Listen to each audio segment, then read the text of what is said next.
دیکھیں ہمارا جو ملک میں انفارچونیٹلی ایک بہت بڑا المیہ ہوا وہ یہ کہ ڈیموکریسی کے اندر جو ہر 5 سال کے بعد الیکشن ہوتا تھا، اس الیکشن کی وجہ سے لانگ ٹرم پلاننگ نہیں ہوئی، اور ڈیمز لانگ ٹرم پلاننگ ہوتی ہے، اور جو بھی ملک ترقی کرتا ہے وہ ہمیشہ لانگ ٹرم پلاننگ سے کرتا ہے۔ اگر چائنا کو آج ہم دیکھتے ہیں کہ دنیا کی سب سے تیزی سے بڑھتی ہوئی اکنامک پاور اور سپر پاور بنے جا رہا ہے، تو چائنا کی اگر آپ ساری اسٹڈی کریں ڈیولپمنٹ کا جو ان کا جو ماڈل ہے وہ لانگ ٹرم پلاننگ کا ہے۔ ابھی سے جب ہم چائنا گئے تو انہوں نے ہمیں باقاعدہ بتایا کہ ان کی اگلے 10 سال 20 سال وہ کس طرح کیا پلان کر رہے ہیں، اور کوئی قوم آگے نہیں بڑھ سکتی جب تک وہ لانگ ٹرم پلاننگ نہ ہو، آگے کا نہ سوچے۔ تو ہمارا بدقسمتی سے کیا ہوا ہے، 5 سال کی ٹرم ہوتی ہے، کوشش یہ ہوتی ہے کہ 5 سال کے بیچ میں جو بھی چیز کمپلیٹ ہو جائے تاکہ پبلک کو دکھائیں، پھر بہت زیادہ اربوں روپیہ اشتہاروں پہ خرچ کریں اور پھر اس کے اوپر الیکشن جیت جائیں۔ تو یہ جو ہمارا ایک ہینڈی کیپ آیا، اس نے بہت نقصان پہنچایا پاکستان کو۔ سب سے بڑا نقصان یہ پہنچایا کہ ہماری جو اویلیبل ہائیڈرو الیکٹریسٹی تھی وہ سستی بھی تھی، واٹر ریزروائرز بھی بن جانے تھے، ہماری ایگریکلچر کو بھی فائدہ ہونا تھا۔ بجائے اس کا سوچنے کے لیے وہ شارٹ ٹرم میں وہ ہم نے فیصلے کیے جس سے آج پاکستان کی جو بجلی ہم بناتے ہیں وہ سارے بر صغیر میں سب سے مہنگی بجلی ہے، اور وہی نہیں مہنگی بجلی بلکہ جس طرح کہ ہم نے کانٹریکٹس کیے، جو ابھی فیصل واڈا نے بتایا کہ کانٹریکٹس یہ کیے کہ چاہے ہم بجلی خریدیں یا نہ خریدیں، کانٹریکٹس اب ایسے ہیں کہ 2013 میں 180 ارب روپے کی کیپیسٹی پیمنٹس تھی، میننگ کہ ہم بجلی استعمال کریں یا نہ کریں اتنا پیسہ ہم نے دینا تھا پاور پروڈیوسرز کو جو جنریٹ کرتے تھے بجلی۔ ہماری گورنمنٹ آئی، وہ اماؤنٹ پہنچ گیا، جو نئے پلانٹس آئے جنریشن میں تو وہ پہنچ گیا 500 ارب پہ، اور 2023 میں 1500 ارب روپیہ ہم خرچ کریں گے بجلی کے کیپیسٹی پیمنٹس پہ، چاہے ہم وہ بجلی استعمال کریں یا نہ کریں۔ تو اس کا بھی ایک پرابلم ہے۔ پرابلم یہ ہے کہ ہماری سردیوں اور گرمیوں میں جو بجلی ہم استعمال کرتے ہیں اس میں بہت فرق ہے۔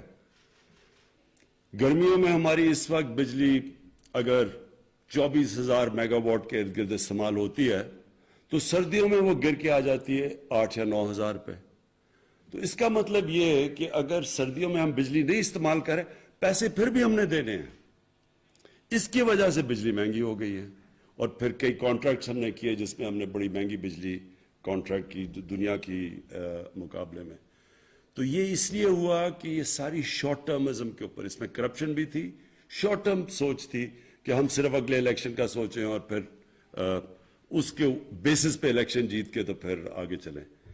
یہ جو ڈیمز ہم نے 50 سال کے بعد فیصلہ کیا 2 بڑے ڈیمز بنانے میں، جس میں مومند ڈیم پرابلی جلدی بھی بن جائے گا اور اس کا بہت بڑا امپیکٹ پڑے گا پشاور کے اوپر اور پانی واٹر سپلائی کے اوپر، پانی کے آگے ہمیں جو پرابلمز ہوں گے، اور بجلی بھی بن جائے گی۔ یہ 50 سال کے بعد 2 ڈیمز بڑے بن رہے ہیں۔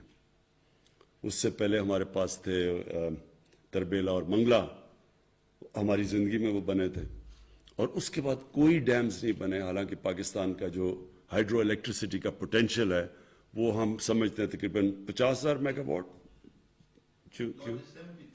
70,000 میگا واٹ کا پوٹینشیل تھا، جو کہ اگر ہم ٹائم ٹو ٹائم ڈیمز بناتے رہتے تو آج ہم اس سچویشن بنا ہوتے کہ ہماری جو انڈسٹری ہے اگر ہم اس کو سبسڈائز نہ کریں تو وہ مقابلہ ہی نہیں کر سکتی ہندوستان اور بنگلہ دیش کی انڈسٹری کا، کیونکہ وہاں کے بجلی کے ریٹس ہمارے سے کم ہیں۔ مجھے دوسری چیز اس کی، یہ جو 2 ہم بڑے پروجیکٹس کر رہے ہیں، اس کی کلین انرجی ہائیڈرو الیکٹریسٹی صاف انرجی ہے جو کہ آج کل کلائمیٹ چینج کے اندر بہت میٹر کرتی ہے، اور ہم پاکستان سب کو پتہ ہے کہ ہم بڑے ونربل ہیں کلائمیٹ چینج. پاکستان کوئی دنیا کے 8 یا 9 نمبر پہ پاکستان کا ہے جو کہ سب سے زیادہ ونربل ہے کلائمیٹ چینج پہ. تو ایک تو ہمارے لیے یہ بڑا امپورٹنٹ تھا کہ ہم کلین انرجی لے کے آئیں. دوسری چیز واٹر ریزروائر، جو کہ پانی بہت بڑا ایشو ہے. پاکستان ایک وہ ملک ہے جدھر آگے پانی کے ہمیں بڑے مسئلے مسائل آئیں گے، تو اس کی واٹر کی کنزرویشن اور ریزروائرز بنانا وہ ہماری بہت بڑی ضرورت تھی. تو دوسرا یہ کہ ہم پانی کو بھی پرزرو کر لیں گے، اور پھر اس کا امپیکٹ ایگریکلچر کے اوپر پڑے گا. تو میں اس لیے اس کے اوپر سٹریس کرنا چاہتا ہوں کہ یہ صرف اور صرف شارٹ ٹرم سوچ کی وجہ سے ہم نے وہ کام نہیں کیے، وہ پروجیکٹس نہیں بنائے جو کہ پاکستان کو، اگر 60s میں ہم بڑی تیزی سے آگے بڑھ رہے تھے تو ہمارے پاس سب سے سستی بجلی تھی، اور اس سستی بجلی سے ہماری انڈسٹری چل رہی تھی، اور بڑی دیر تک ہم اس ملک کو بڑا فائدہ ہوا سستی بجلی سے. لیکن جب 90s میں آ کے یہ جو تباہی مچی، اور پھر یہ جو ڈیکیڈ آف ڈارکنس ہے، یہ جو 2008 سے 2018 تک، جس کے اندر سارے ادارے تباہ ہوئے اور سارا جو پاکستان کے قرضے بڑھے، اور جو آج ہم سب کچھ ہمارے اوپر بوجھ پڑا ہوا ہے وہ پچھلے 10 سال کی قرضوں کا پڑا ہوا، سود دینا پڑتا ہے. میں صرف ایک لوگوں کے سامنے رکھ دوں، کیونکہ ہمیں بار بار میں سنتا ہوں جی کہ آپ نے بڑے قرضے بڑھا دیے پاکستان کے، ہمارے جو مخالف کہتے ہیں. تو سب کے انٹرسٹ کے لیے یہ میں صرف اس لیے فگر لانا چاہتا ہوں کہ آپ کو سب کو پتہ چلے کہ ایگزیکٹ پوزیشن کیا ہے. ہماری جو گورنمنٹ آئی تھی تو جو پاکستان کی لائبلٹیز تھی وہ 30,000 ارب تھی، اور جو پاکستان کے اوپر قرضے چڑھے ہوئے تھے وہ 25,000 ارب تھے. تو جب سے ہماری گورنمنٹ آئی ہے 2.5 سال میں، وہ 25,000 ارب سے قرضے گئے 36,000 ارب پہ. 11,000 ارب کے قرضے ہمارے دور میں بڑھے ہیں. لیکن اس کی بریک ڈاؤن آپ سب کو دے دوں. 11,000 میں سے جو 6,000 ارب روپے کے ہمیں قرضے لینے پڑے، وہ کون سے؟ وہ پرانے لیے ہوئے قرضوں کے اوپر سود دینے کے لیے. تو 6,000 ارب تو چلا گیا جو پچھلی گورنمنٹ سے قرضے لیے تھے ان کے اوپر سود دینے کے لیے. 3,000 ارب کیوں چڑھ گئے قرضے؟ کیونکہ روپیہ 105 سے گیا 160 تک، ڈالر گیا 105 سے 160 تک. تو جو وہ ڈالر کے اندر جو قرضے تھے وہ امیڈیٹلی 3,000 ارب کا ہمیں کچھ کیے بغیر وہ صرف روپے گرنے سے وہ چڑھ گئے. اور وہ ہماری وجہ سے روپیہ نہیں گرا. روپیہ اس لیے گرا کہ جب ہمیں گورنمنٹ ملی تھی تو 60 ارب ڈالر کی امپورٹس تھی اور 20 ارب ڈالر کی ایکسپورٹس تھی. تو سب سے پاکستان کی تاریخ کا سب سے بڑا ٹریڈ گیپ تھا. اور جو کرنٹ اکاؤنٹ ڈیفیسٹ یعنی ڈالر کتنے اندر جا رہے ہیں اور باہر آ رہے ہیں 20 ارب ڈالر، جو بھی پاکستان کا تاریخی گیپ تھا. اس کی وجہ سے ظاہر روپے نے گرنا تھا، کیونکہ روپے ڈالر کم ہو گئے، ڈالر کی ویلیو اوپر چلے گی، روپیہ گر گیا. اور جب روپیہ گرا تو 3,000 ارب وہ چڑھ گئے تو 9,000 ارب ہو گئے. 2,000 ارب جو تھے اس میں سے 800 ارب روپیہ یہ جو کووڈ آیا، کووڈ کی وجہ سے ہماری کلیکشن کم ہو گئی، وہ 800 ارب روپے جو ٹیکس کلیکشن کم ہوئی ادھر چلے گئے. اور باقی جو ہم نے پھر پیکج دیا ریلیف کا کووڈ کے لیے، جو ہم نے لوگوں کے لیے احساس میں پیسے بانٹے، تو وہ ہمیں وہ باقی ملا. تو میں صرف بریک ڈاؤن دے رہا ہوں کہ یہ قرضوں کا لوگوں کو پتہ چل جائے کہ یہ کیا لیگیسی تھی، کیوں ہم پرانے دور کی بات کرتے ہیں. اب میں بریفلی جو یہ فلم کے اوپر دیکھیں، میں یہ بار بار سنتا ہوں کہ جی پاکستان کا سافٹ امیج ہمیں کرنا چاہیے. سافٹ امیج کا کیا مطلب ہے؟ کہ سافٹ امیج کیا کہ ہم کیا ہیں کہ ہمیں سافٹ امیج لوگوں کو دینا چاہیے؟ یہ کیوں ہم کہتے ہیں ہمیں سافٹ امیج دینا چاہیے؟ اور کیا پاکستان کا سافٹ امیج آ جائے گا تو کوئی دنیا ہمیں بڑا اچھا اوپر سمجھے گی؟ ہمیں اس طرح کی غلط فہمی میں نہیں پڑنا چاہیے. یہ احساس کمتری ہے. جب ایک قوم کے اندر کانفیڈنس چلا جاتا ہے تو وہ لوگوں کو خوش کرنے کی کوشش کرتے ہیں. ہمیں کبھی سوچنا نہیں چاہیے کہ ہم کچھ کریں گے. اگر مغرب چاہتی ہے کہ جی جو پچھلے جنرل مشرف کے دور میں جی انلائٹنڈ ماڈریشن، یہ ہم نے زندگی میں پہلی دفعہ لفظ سنا تھا, انلائٹنڈ ماڈریشن. کسی کو نہیں پتا کیا ہے انلائٹنڈ ماڈریشن. ساروں نے, زیادہ تر لوگوں نے اس کو یہ سمجھا کہ اگر جتنا ہم مغربی لوگوں کی طرح لگیں گے تو اتنا ہی ہم ماڈریٹ لگیں گے. تو لوگوں نے انگریزی بولنی شروع کر دی, اور وہ انگریزی کپڑے, یعنی ساروں نے ویسٹرن کلوتھ پہننے شروع کر دیے, سب نے سوٹس پہن لیے, ہم ماڈریٹ ہو گئے. کیا یہ ہے ماڈریشن؟ سو یہ پلیز سمجھا, یہ احساس کمتری, جب آپ میں کانفیڈنس چلا جاتا ہے تب ایک قوم ایسی حرکتیں کرتی ہے. ہمیں صرف ایک امیج پروموٹ کرنا ہے, ایک خوددار قوم جو اپنے پیر پہ کھڑی ہے, جس میں اپنے اندر کانفیڈنس ہے, جو بلیو کرتی ہے, اپنے فیوچر کے اندر بلیو کرتی ہے. وہ کسی کے اوپر ریلائی نہیں کرتی, کسی سے قرض یا بھیک نہیں مانگتی. تب دنیا عزت کرتی ہے. آپ ایک چیز یاد رکھ لیں کہ عزت تو اس انسان کی ہوتی ہے جو خوددار ہوتا ہے. آپ ایکسپیریمنٹ کر لیں, غریب سے غریب آدمی ہوگا جس میں غیرت اور خودداری ہوگی, آپ اس کی عزت کریں گے. امیر سے امیر آدمی بھی جھکا ہوا ہوگا, کوئی دنیا میں اس کی عزت نہیں کرتا. تو ہمیں جس طرف جانا ہے, ایک خوددار پاکستان کی طرف جانا ہے, اور پھر جو بڑی سوچ رکھنے والا ملک ہو. دیکھیں, قومیں وہ بڑھتی ہیں جو بڑی سوچ رکھتی ہیں. انسان وہ بڑا ہوتا ہے جس کی سوچ بڑی ہوتی ہے. جو سوچتا ہی تھوڑا سا ہے, چھوٹی اس کی ڈریمز ہی تھوڑی سی ہیں, تو وہ کبھی بڑا انسان نہیں بنتا. کبھی اگر مثلا میں نے کرکٹر بننا ہے, تو اگر میری ڈریم ہے کلب کرکٹر ہی بننے کی ہے تو میں وہی بنوں گا. جتنی میری ڈریم بڑی ہوگی اتنی میری ایسپریشنز ہوں گی, اتنے اوپر جاؤں گا. تو قوم کو یہ نہیں سوچنا چاہیے کہ ہم دنیا کو خوش کرتے پھرے جی, سافٹ امیج بتائیں جی ہم بھی بڑے. یہ ایسے پہلے ہم نے غلطی کی, کسی کی جنگ میں ہم نے شرکت کی, ہماری وہ جنگ ہی نہیں تھی, ہمیں اس میں کبھی جانا ہی نہیں چاہیے تھا. پاکستان کا کیا تعلق تھا 9/11 کے ساتھ؟ ہم ان کی وجہ سے ان کو پریشر میں آ کے تو ہم ان کی جنگ میں شرکت کر گئے. جنگ میں شرکت کر کے کیا ہوا؟ پہلے ہم نے 80s کے اندر ان کی جنگ میں شرکت کر کے جہاد کو گلوریفائی کر دیا. مجاہدین وہ لوگ تھے جو کہ ہیروز تھے.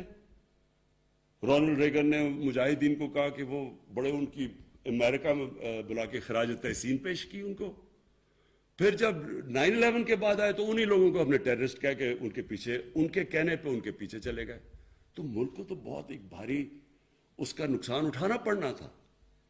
تو ہم یہ نہ کہیں کہ ہم, کیونکہ ہمیں وہ دہشت گرد کہنا شروع ہو گئے تو ہم اپنا سافٹ امیج کریں. ہمیں کبھی بھی, جب بھی آپ کسی کے پریشر میں آ کے غلط کسی اور کی جنگ میں شرکت کرتے ہیں اور پھر اپنے ملک کو نقصان پہنچاتے ہیں, تو اس کا یہ ہو ہی نہیں سکتا کہ آپ سفر نہ کریں. کسی سے بھی آپ کسی کی جنگ میں شرکت کریں گے, ان سے کوئی بینیفٹس لے کے, اس کا نقصان ہوگا. وہ کہتے ہیں انگریزی میں ہے کہ دیر از نو فری لنچ. جو بھی آپ سمجھتے ہیں کہ ہمیں ایڈ ملے گی یا کچھ, اس کے پھر بڑے نقصانات اٹھانے پڑتے ہیں. تو ہم نے اپنے ماضی سے کیا سیکھا؟ ہم نے اپنے ملک کو مضبوط کرنا ہے, اپنے ملک کو پیر پہ کھڑا کرنا ہے. ہم نے اپنے قوم کو تیار کرنا ہے کہ ہمیں ٹیکس جب تک نہیں دیں گے تو ملک اپنے لوگوں کو پڑھا نہیں سکے گا, اپنے علاج نہیں کروا سکے گا, اپنی انفراسٹرکچر نہیں ٹھیک کر سکے گا. تو قوم نے ٹیکس دینے ہیں. کسی کے اوپر ہاتھ نہ پھیلائے کسی کے سامنے. جیسے جیسے ہمارا مائنڈ سیٹ چینج ہوتا رہے گا.